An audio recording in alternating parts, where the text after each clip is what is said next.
나누기를 원합니다. 기록해 주십시오. 예수님께서 두 맹인을 만나셨습니다. 여러분, 두 맹인이 예수를 따라왔습니다. 그리고 소리 질러 외쳤습니다. 다윗의 자손이여 우리를 불쌍히 여기소서. 여러분, 다윗의 자손이여 우리를 불쌍히 여기소서. 예수님을 향해서 그가 다윗의 왕 메시아로 오신 분임을 그가 입술로 인정하고 있습니다. 그 외침은 예수께서 집에 들어갔을 때도 이어졌습니다. 맹인들이 예수님께 나와왔거늘. 여러분, 맹인이라고 하는 그런 핸디캡 한계가 있지 않습니까? 보지 못하는. 그렇지만 그 보지 못하는 두 맹인이 서로를 의지할 뿐만 아니라 많은 무리들이 예수님이 가시는 곳들마다 많은 사람들이 따랐습니다. 병고침이 필요한 사람들, 그리고 귀신에 매여 있는 사람들, 그리고 그러한 예수님의 이적을 보고자 하는 사람들, 얼마나 많은 사람들이 모였겠습니까? 그런데 앞을 보지 못하는 이 시각장애인 두 맹인이 예수님을 향해서 자신들을 관심 있게 주목하게 끌고 있습니다. 그리고 그 많은 무리를 비집고 예수님이 들어간 집에 따라올 정도였으니 얼마나 열의가 가득하겠습니까? 절박함, 간절함이 묻어 있는 것을 우리가 느끼지 않겠습니까? 자, 이 두 맹인이라고 했습니다. 한 사람이 아닙니다. 두 맹인.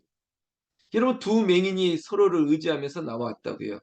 제가 이 본문을 볼 때마다 제가 잊혀지지 않는 광경이 있습니다. 제가 저 종로구 쪽에 살 때, 그리고 독립문역 근처에 살 때 독립문 공원이라고 있습니다. 그 공원이 제법 넓어요. 그런데 제가 새벽 기도 마치고 아침 운동을 하러 갈 때마다 늘 그 시간에 저와 마주치는 두 사람이 있었습니다. 오늘 성경 말씀처럼 두 맹인이었어요. 두 사람이 하얀 지팡이를 양쪽에 잡고 한 사람은 오른손에 한 사람은 왼손에, 그리고 서로의 손을 마주 잡고 그렇게 공원길을 이렇게 두드리면서 도는데요.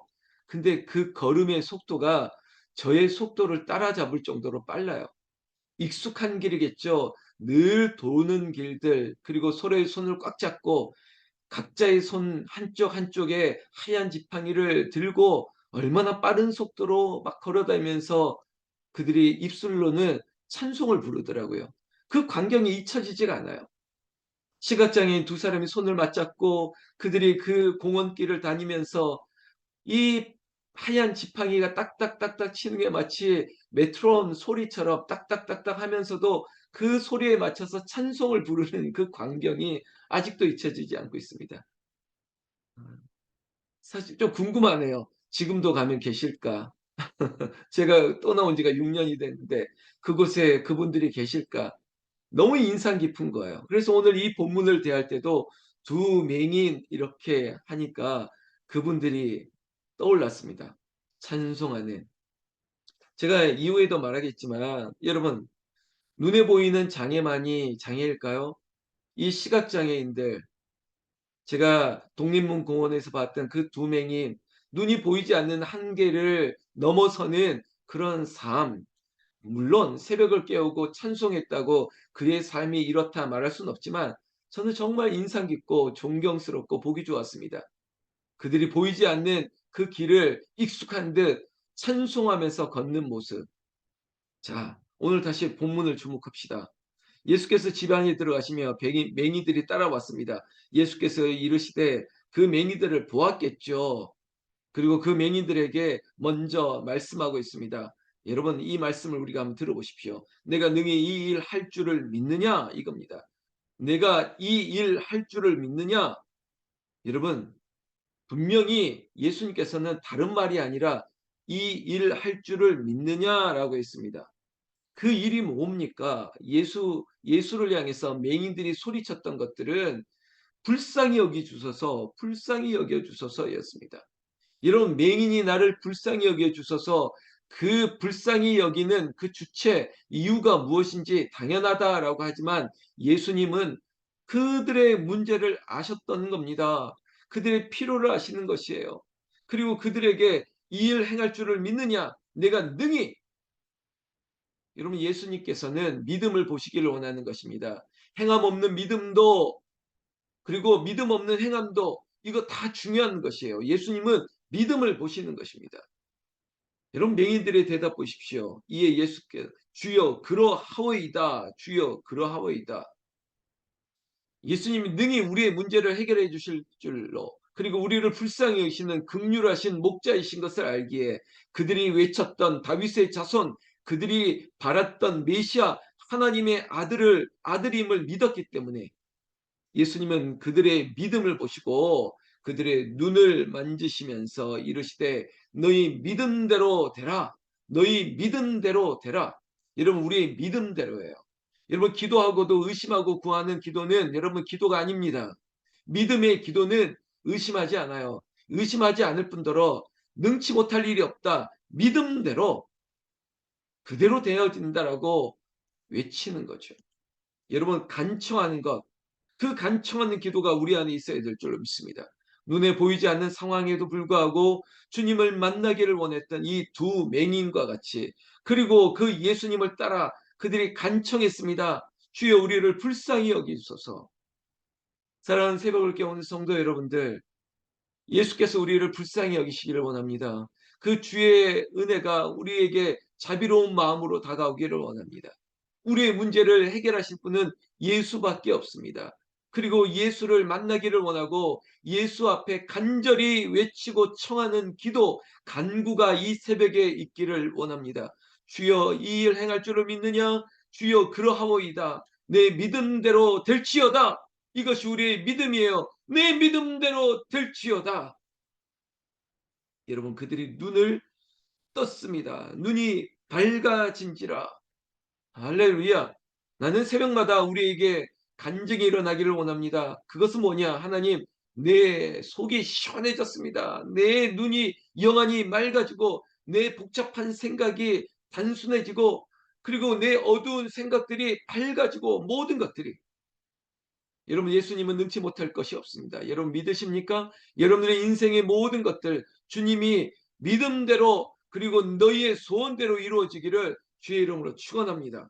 여러분 그 사건이 있고 난 뒤에 그들이 나갈 때 32절에 그들이 나갈 때 귀신 들려 말 못하는 사람을 예수께 데려오니 여러분 지금은 이제 또 청각 장애인입니다. 그런데 듣지 못하는 사람을 이 마태는 이렇게 표현합니다. 귀신 들려 말 못하는 사람이라고요. 귀신 들렸다는 것입니다. 여러분 지금 우리의 장애의 어떤 분류를 한다면 청각 장애인입니다. 그리고 또 정신지체 장애를 가지고 있을 수도 있겠습니다. 그저 우리가 말할 수 있는 한계성을 가지고 이렇게 말하지만 그 당시에 어떤 질병인지 모르겠지만 귀신 들렸다, 말을 못한다, 불쌍한 인생이죠. 여러분 오늘 우리에게 주시는 은혜의 한 문장을 제가 따로 적어 본다면 불쌍히 여기는 마음입니다. 하나님 그 불쌍히 여기는 주님 그 목자와 같은 심정이 내 안에도 있게 하여 주시고 그리고 내가 불쌍히 여김을 받기를 원하는 간절함이 있는데 하나님 불쌍히 여겨 주시옵소서. 두 맹인이 얼마나 불쌍한 인생입니까? 듣지 못하는 인생이 얼마나 불쌍한 인생입니까? 거기다가 귀신에 붙들렸던 삶이라면 마치 환청이 들리는 것처럼 온통 다른 소리만 들리고 사람의 소리, 세상의 소리, 하나님의 음성이 들리지 않는 그런 인생이라면 더 불쌍한 인생 아니겠습니까? 그런 인생이 예수께 나와왔습니다. 데리고 왔습니다. 여러분 그들이 나갔습니다. 그들이 누굽니까? 보지 못했던 인생, 그들이 이제는 예수님을 인해서 눈이 밝아졌습니다. 그들이 나가서 데리고 왔던 인생은 그들과 같은 인생이었습니다. 보지 못했던 인생이 듣지 못하는 인생을 데리고 왔습니다. 여러분 여기에 좀 주목하십시오. 내가 불쌍히 여기는 인생이었지만 예수님으로 인해서 문제가 해결됐습니다. 하나님의 은혜를 받고 있습니다. 그렇다면 내가 이 놀라운 은혜를 누군가에게 나눠줘야죠. 나도 이제는 눈이 밝아졌습니다. 그런데 듣지 못하는 인생들을 데리고 왔다고요. 여러분 이게 귀한 일이죠. 나도 누군가를 데리고 오는 거예요. 나도 누군가에게 예수께 데리고 오는 거예요. 내가 만난 예수님으로 인해서 이 문제가 해결되고 이 축복을 받는데 누군가에게도 이 은혜와 이 축복을 나눠주고 싶은 마음 우리 안에 들어야 된다는 거죠. 그들이 그 귀신 들려 말 못하는 사람을 데려왔습니다. 그때 33절 보십시오. 귀신이 쫓겨나고 말 못하는 사람이 말하거늘 이렇게 됐습니다.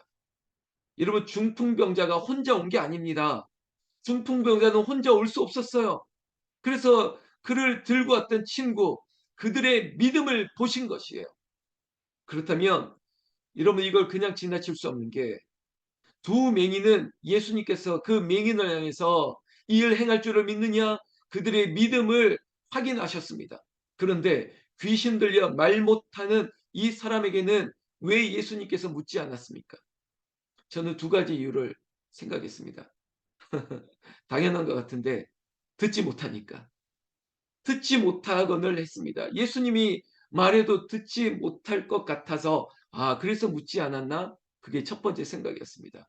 두 번째, 이건 확실한 저의 생각입니다. 중풍병자를 데려왔던 친구의 믿음을 보신 것처럼 오늘 그들이 눈이 밝아진 것, 예수님이 나를 고치셨다고 그들의 간증과 체험에 확신이 있는 그들의 믿음을 이미 아셨기 때문에 물을 필요가 없는 것이에요. 여러분, 부모의 믿음을 보고 자식에게 세례를 베푸는 것입니다. 그리고 친구들의 믿음을 보고 중풍병자를 고치신 거예요. 죄사함의 은총이, 그리고 병을 고침받는 능력이 믿음을 통해서 나타났던 것처럼 여러분 나의 믿음을 통해 누군가를 살려낼 수 있다면 내 믿음을 강하게 반석 위에 세우고 내 믿음대로 될지어다 이 고백이 우리에게도 나타나기를 원한다는 것입니다. 여러분 어머니의 믿음을 아버지의 믿음을 남편의 아내의 믿음을 할머니의 믿음을 보시고 하나님께서 긍휼히 여기시고 불쌍히 여기실 수 있다는 것입니다. 여러분 귀신이 쫓겨나고 말 못하는 사람이 말하게 되었습니다. 여러분 여기에 그 사람에게 감격과 환희와 모든 사람에게 은혜가 있지만 그 은혜의 자리에 동참하지 못하는 꼭 한 사람이 있습니다. 모두가 기쁘고 감사하고 있는데 이런 일을 본 적이 없다. 하나님께 영광을 올리는 이 상황에도 여러분 어떤 사람은 이런 사람은 되지 맙시다. 바리새인들이 이르되 오늘 성경 말씀 34절이죠. 그가 귀신의 왕을 의지하여 귀신을 쫓아낸다 하더라. 어떻게 이렇게 말할 수 있습니까? 좋은 것을 좋은 것으로 보지 못하는 꼭 그런 사람이 있다고요. 예수님이 이 일을 행한 것을 바리새인들은 정죄하고 있습니다. 판단하고 있습니다. 비난하고 있습니다. 자신의 들보는 보지 못하고 형제의 티를 보는 것 같은 지극히 교만하면서 끝까지 판단하는 인생, 외식하는 자들, 독사의 자식들이라고 비난받아야 마땅할 바리새인들. 여러분 누가 장애를 가지고 있습니까? 아니 그대로 좋은 것을 좋은 것으로 받아 보면 될 것을 여러분 저는 꼭 이런 질문을 했으면 좋겠습니다. 제가 이번 주일 설교를 미리 쓰고 있지만 제목에 늘 고민을 가지고 있습니다. 그런데 이번 주일까지 다음 주일까지 어떨지 모르겠지만 세 글자로 계속 가고 있습니다. 물론 사람의 이름이기 때문에 고넬료 그리고 베드로 기억하시죠? 이번 주일 설교는 제목은 이방인입니다. 이방인. 누가 이방인입니까? 도대체 누가 이방인이에요? 그리고 여러분 안중근 열사의 일대기를 담은 뭐 뮤지컬 영화 뭐 이런 영화들이 요즘 한참 유행했습니다. 그리고 뮤지컬이 있습니다. 거기에 보면 잊혀지지 않는 대목이 있습니다. 누가 죄인인가? 그 노래 이 한 대목도 있거든요. 누가 죄인인가? 이토를 암살했던 과연 이 사람이 죄인인 것인가? 아니면 이 시대에 누군가가 죄인인 것인가? 누가 죄인인가? 여러분 저는 그 소리의 함성이 귀에 들리면서 바리새인과 그 자리에 있는 사람들에게 묻고 싶습니다. 누가 장애를 가졌는가? 누가 장애인인가? 여러분 보지 못하고 듣지 못하는 사람이 장애인 것인가? 아니면 이 놀라운 은혜의 현장에서 예수님이 하신 일을 보고도 꼭 그렇게 장애를 가지고 있는 인생처럼 바알세불을 힘입어 귀신을 힘입어 이런 일을 한다고요? 예수님을 향해서 그렇게 마음속으로 판단하고 그렇게 빌빌 꼬아야 되겠습니까? 왜 좋은 것을 좋은 것으로 보지 못하느냐고요. 이 놀라운 은혜의 현장을 복된 것으로 보지 못하고 꼭 그렇게 비꼬아야 되는 것입니까? 누가 죄인인가? 누가 장애를 가진 자인가?